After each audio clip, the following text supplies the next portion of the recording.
Hola, ¿qué tal, queridos amigos? Soy Adrián Martínez y esto es Cuaderno de Campo. A partir de hoy, la tónica del programa la vamos a expandir un poco más de nuestras fronteras y de esos testimonios que os he venido ofreciendo desde un tiempo hacia esta parte. Hoy nos vamos a adentrar en la mente de un criminal, de un sádico, Dennis Andrew Nielsen, un asesino en serie y necrófilo británico, el cual tenía un modus operandi bastante singular.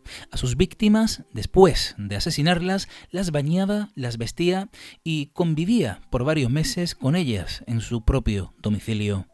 Entre 1978 y 1983 cometió un total de 15 homicidios, condenado tan solamente por 6 de ellos y 2 supuestos intentos de asesinato, todos ellos cometidos en Inglaterra, pero sobre todo se caracterizó por un modus operandi bastante singular.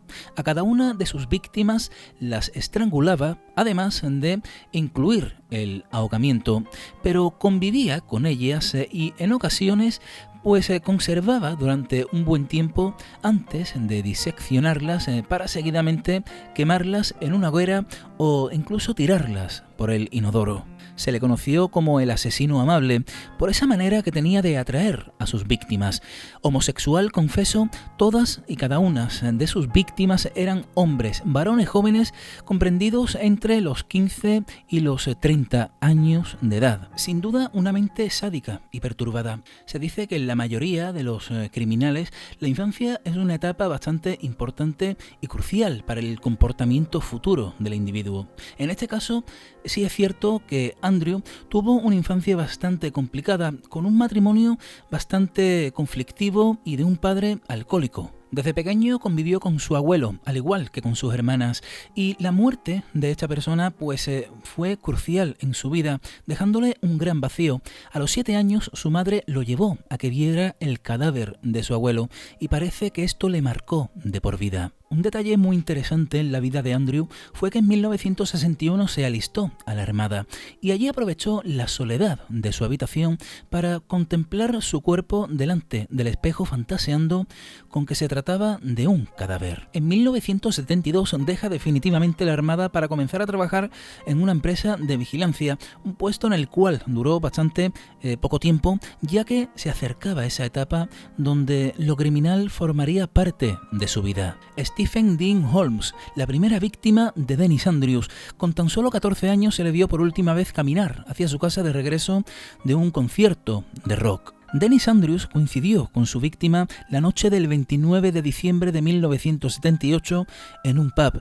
Este lo invitó a su casa y el joven aceptó de buena gana. Fue lo peor que hizo en toda su vida, porque terminaría pagando con su propia muerte. A la mañana siguiente lo estranguló con una corbata y lo ahogó en un cubo de agua. Durmió con el cuerpo varias ocasiones antes de ocultarlo bajo las tablas de su propio domicilio. Pasados 7 meses, finalmente decidió sacarlo del mismo y quemarlo en una hoguera.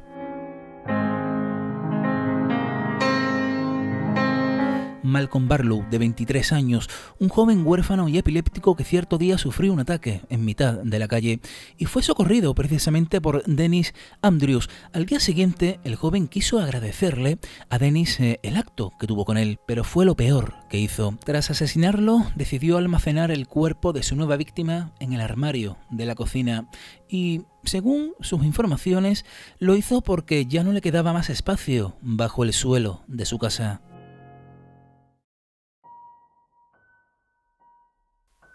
La última víctima de Dennis Andrews fue un joven de 20 años llamado Stephen Sinclair. Era adicto a la heroína y decían que tenía una cierta atracción por la automutilación, curiosamente. Nielsen, tras comprarle una hamburguesa, finalmente lo invitó de nuevo a su domicilio. Tras pasar varias horas consumiendo alcohol, incluso inyectarse heroína, el joven cayó en un profundo estado de sueño. Dennis Andrews aprovechó este momento para estrangularlo con una corbata y con una cuerda. Aquello ocurrió el 26 de enero de 1983. Nielsen decidió quedarse dormido junto al cadáver. A la mañana siguiente descuartizó el cuerpo, colocando la cabeza, el torso superior y los brazos en la sala de estar, y al mismo tiempo el torso lo escondió debajo de la bañera, y se entiende que se deshizo de aquel cuerpo introduciendo varias partes de él por las cañerías, y esto tomó un cariz totalmente diferente porque a partir de ese momento los vecinos comenzaron a manifestar que un extraño olor provenía de las cañerías. Tras llamar a un fontanero, estos se percataron de que las mismas estaban atascadas con carne putrefacta. Acto seguido, la policía se personó en el lugar y consiguieron dar con el dato que finalmente pondrían a Nielsen contra la espada y la pared. Aquel mismo día, Nielsen, que contaba con 37 años de edad, al llegar a su domicilio vio que 3 personas se hallaban en la puerta. Aquellos policías fueron bastante astutos y le preguntaron a Nielsen algo bastante peculiar. Peter Jay, uno de los oficiales de policía que se encontraba en ese momento, fue bastante astuto y le preguntó a Nielsen que dónde escondía los demás cuerpos. Y Nielsen, sin ningún tapujo, respondió: «Pasen, los tengo en el baño y en el armario».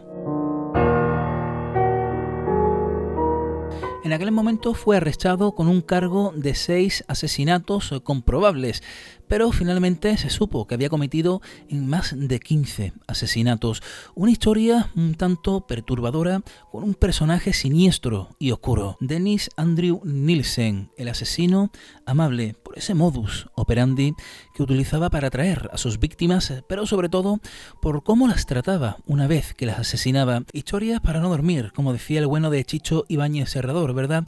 Y hablando de historias, os presento también esta obra, que no es la primera vez que aparece en este espacio, Relatos para una noche de terror, mi primera obra, a la cual le tengo mucho cariño y la cual podéis disfrutar o sufrir si queréis. Y por supuesto mi segundo trabajo literario, el cual he publicado este año, donde no es ficción, donde hablamos de realidad, Expedientes X Jerezanos, los testimonios más sorprendentes sobre fenómenos paranormales. Ha sido todo un placer, queridos amigos. Si me queréis seguir por las redes y por supuesto en este espacio Cuaderno de Campo, lo podéis hacer suscribiéndoos a este canal. Les ha hablado Adrián Martínez y os espero próximamente.